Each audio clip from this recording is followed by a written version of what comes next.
नमस्कार शेतकरी मित्रांनो, देशातील गरीब शेतकऱ्यांना आर्थिक पाठबळ देण्याच्या उद्देशानं केंद्र सरकारनं प्रधानमंत्री किसान सन्मान निधी म्हणजेच पीएम किसान सन्मान निधी ही योजना सुरू केलेली आहे। शेतकरी मित्रांनो, या योजनेच्या माध्यमातून आतापर्यंत देशातील शेतकऱ्यांना 15 हप्त्याचं वाटप करण्यात आलेलं आहे। प्रत्येक 4 महिन्याला 2000 रुपयांचा हप्ता शेतकऱ्यांच्या बँक खात्यामध्ये जमा होत असतो। असं वर्षभरात या योजनेच्या माध्यमातून शेतकऱ्यांना 6000 रुपये दिले जातात। दरम्यान शेतकऱ्यांना 16वा हप्ता कधी मिळणार याबाबत सध्या शेतकऱ्यांमध्ये चर्चा पाहायला मिळत आहे। शेतकरी मित्रांनो, महाराष्ट्रामध्ये नमो शेतकरी योजना सुद्धा सुरू झाली आहे। या योजनेच्या माध्यमातून सुद्धा आपल्याला प्रतिवर्ष प्रति शेतकऱ्याला 6000 रुपये मिळणार आहेत आणि पहिला हप्ता आपल्या बँक खात्यामध्ये जमा झालेला आहे। शेतकरी मित्रांनो, लवकरच नमो किसान सन्मान निधी या योजनेचा सुद्धा दुसरा हप्ता आपल्या बँक खात्यामध्ये जमा होण्याची शक्यता आहे।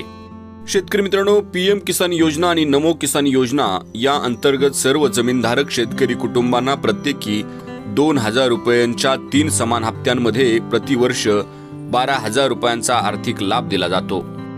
शेतकरी मित्रांनो, बऱ्याच जणांना प्रश्न आहे की पीएम किसान सन्मान निधी किंवा नमो किसान सन्मान निधी ही रक्कम जी 2000 रुपयाची आहे ती शेतकऱ्यांना का दिली जाते? तर शेतकरी मित्रांनो, शेतकरी कुटुंबांना शेती आणि संबंधित कामांसाठी त्याचबरोबर घरगुती गरजा पूर्ण करण्यासाठी मदत देण्यासाठी सुरू करण्यात आलेली आहे। सर्व जमीनधारक शेतकरी कुटुंब ज्यांच्या नावावर शेती योग्य जमीन आहे ते योजनेअंतर्गत लाभ मिळवण्यास पात्र आहेत। पंतप्रधान नरेंद्र मोदी यांनी नोव्हेंबर महिन्यामध्ये 8 कोटींहून अधिक शेतकऱ्यांना 18000 कोटी रुपयांपेक्षा जास्त किमतीच्या योजनेचा 15वा हप्ता जारी केला होता। यापूर्वी सरकारनं 14 हप्त्यांमध्ये शेतकऱ्यांना 2.62 लाख कोटी रुपयांहून अधिक रक्कम दिलेली आहे। शेतकरी मित्रांनो, केंद्र सरकार फेब्रुवारी 2024 ते मार्च 2024 दरम्यान प्रधानमंत्री किसान सन्मान निधी म्हणजेच पीएम किसान या योजनेचा 16वा हप्ता जारी करण्याची शक्यता आहे। मात्र शेतकरी मित्रांनो, या संदर्भात सरकारकडून कोणतीही अधिकृत घोषणा अजूनपर्यंत करण्यात आलेली नाही। सरकारनं 15 नोव्हेंबर 2023 रोजी या योजनेचा 15वा हप्ता शेतकऱ्यांच्या बँक खात्यामध्ये जमा केलेला आहे। शेतकरी मित्रांनो, त्याचबरोबर ज्या शेतकरी कुटुंबातील सदस्य सरकारी नोकरीत असतील किंवा सेवानिवृत्त असतील त्यांना या योजनेचा फायदा मिळणार नाही।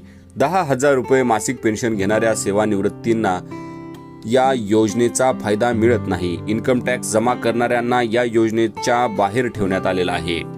त्याचबरोबर ज्या शेतकऱ्यांनी ई-केवायसी केलेलं नाही त्यांना सुद्धा 16वा हप्ता मिळण्याची शक्यता नाही। पीएम किसान मोबाईल ॲपवर फेस ऑथेंटिकेशन फीचर येतं। या ठिकाणी शेतकरी घरबसल्या ई-केवायसी करू शकतात। त्यासाठी फिंगरप्रिंट आणि OTPची गरज नसेल। शेतकरी मित्रांनो, पीएम किसान सन्मान निधी या योजनेचा डीबीटीच्या माध्यमातून शेतकऱ्यांना थेट लाभ होत असतो। गेल्या वर्षी या योजनेचा ऑक्टोबर 2022 मध्ये 12वा हप्ता जमा करण्यात आलेला होता। फेब्रुवारी 2023 मध्ये 13वा हप्ता जमा करण्यात आलेला होता। त्याचबरोबर शेतकरी मित्रांनो, 14वा हप्ता हा 27 जुलै रोजी जमा करण्यात आलेला होता। आता नोव्हेंबर महिन्यात केंद्रानं 15वा हप्ता शेतकऱ्यांच्या खात्यामध्ये जमा केलेला आहे।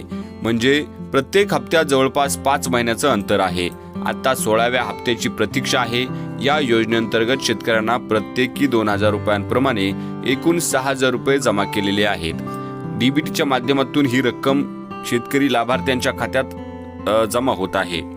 त्यामुळे शेतकरी मित्रांनो, फेब्रुवारी ते मार्च 2024च्या दरम्यान केंद्र सरकार पीएम किसान सन्मान निधी या योजनेचा 16वा हप्ता जमा करण्याची शक्यता आहे। शेतकरी मित्रांनो, माझा हा व्हिडिओ आपल्याला कसा वाटला त्याबद्दल नक्की कमेंट करा। आपण माझ्या चॅनलवर नवीन असाल आणि व्हिडिओ आवडला असेल तर लाईक, शेअर आणि सबस्क्राईब करा, जेणेकरून यापुढीलचे सर्व शेतीविषयक नवनवीन व्हिडिओ आपल्यापर्यंत सर्वात अगोदर पोहोचतील। आणि बेल आयकॉनचं बटन दाबायला विसरू नका। शेतकरी मित्रांनो, हा पूर्ण व्हिडिओ पाहिल्याबद्दल आपलं धन्यवाद।